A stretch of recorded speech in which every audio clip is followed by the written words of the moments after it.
Halo semuanya, apa kabar kalian semua? Kembali lagi dengan kita di mata kuliah Bisnis Etik. Seperti yang telah dilakukan oleh 5 kelompok sebelumnya, di sini kami dari kelompok 6 akan mempresentasikan terkait dengan materi yang telah kami buat.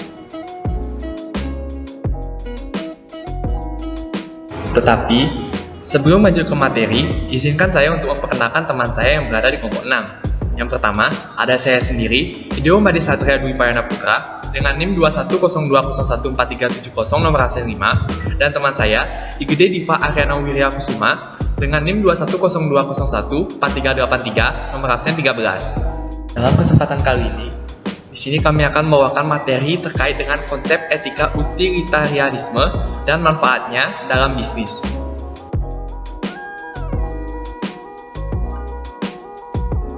Dalam kesempatan kali ini, di sini kami akan membawakan 5 sub-pokok materi. Yang pertama, kriteria dan prinsip etika utilitarianisme. Yang kedua, nilai positif etika utilitarianisme. Yang ketiga, utilitarianisme sebagai proses dan penilaian. Yang keempat, analisis keuntungan dan kerugian. Yang kelima, kelemahan etika utilitarianisme.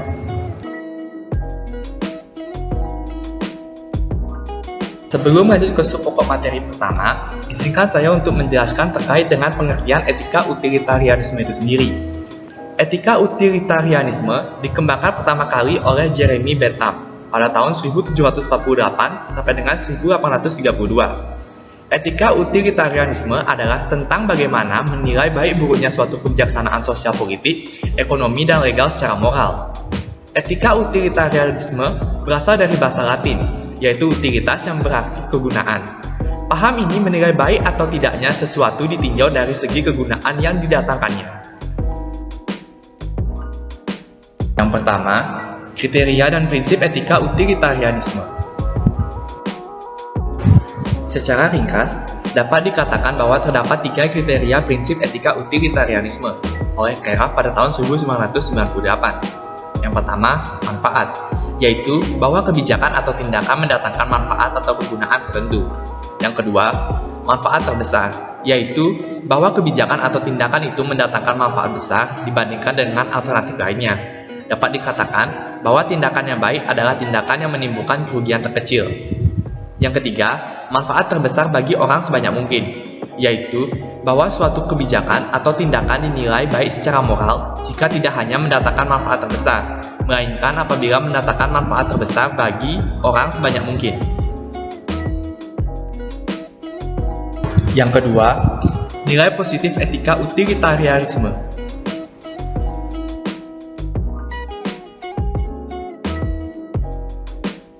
Menurut Keraf pada tahun 1998, terdapat 3 nilai positif etika utilitarianisme, yaitu yang pertama adalah rasionalitas. Prinsip moral yang diajukan etika utilitarianisme tidak didasarkan pada aturan-aturan kaku yang tidak dipahami atau tidak diketahui kebahasaannya. Etika utilitarianisme memberikan kriteria yang objektif dan rasional. Yang kedua, otonom. Etika utilitarianisme sangat menghargai kebebasan setiap pelaku moral untuk berpikir dan bertindak dengan hanya memperhatikan 3 kriteria objektif dan rasional seperti yang telah diuraikan sebelumnya.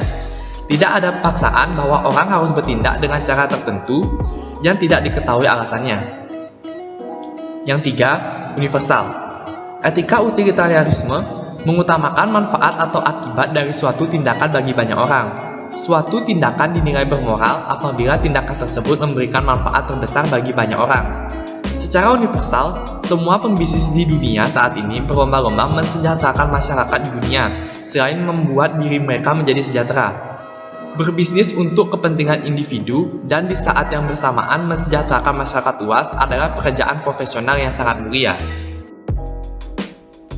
Yang ketiga, utilitarianisme sebagai proses dan penilaian.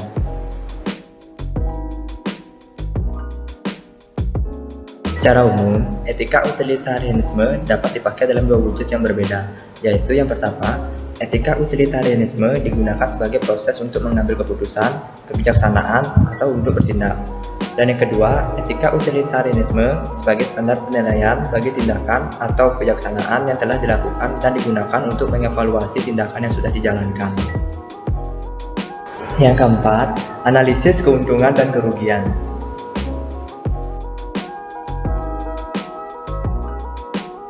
Yang pertama, keuntungan dan kerugian cost and benefit yang dianalisis tidak dipusatkan pada keuntungan dan kerugian perusahaan. Yang kedua, analisis keuntungan dan kerugian tidak ditempatkan dalam kerangka uang. Dalam analisis ini perlu juga mendapat perhatian serius bahwa keuntungan dan kerugian di sini tidak hanya menyangkut aspek finansial, melainkan juga aspek-aspek moral. Dan yang ketiga, analisis keuntungan dan kerugian untuk jangka panjang. Benefit yang menjadi sasaran utama semua perusahaan adalah long-term net benefit. Di dalam analisa pengeluaran dan keuntungan perusahaan memusatkan bisnisnya untuk memperoleh keuntungan daripada kerugian. Proses bisnis diupayakan untuk selalu memperoleh profit daripada kerugian. Keuntungan dan kerugian tidak hanya mengenai finansial, tapi juga aspek-aspek moral, seperti hal yang mempertimbangkan hak dan kepentingan konsumen dalam bisnis. Yang kelima, kelemahan etika utilitarianisme. Yang pertama, manfaat merupakan konsep yang begitu luas, sehingga dalam kenyataan praktis akan menimbulkan kesulitan yang tidak sedikit.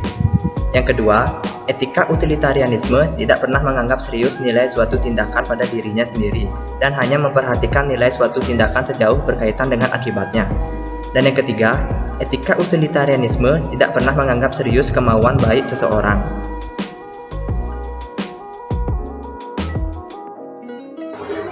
Yang keempat, variabel yang dinilai tidak semuanya dapat dikuantifikasi.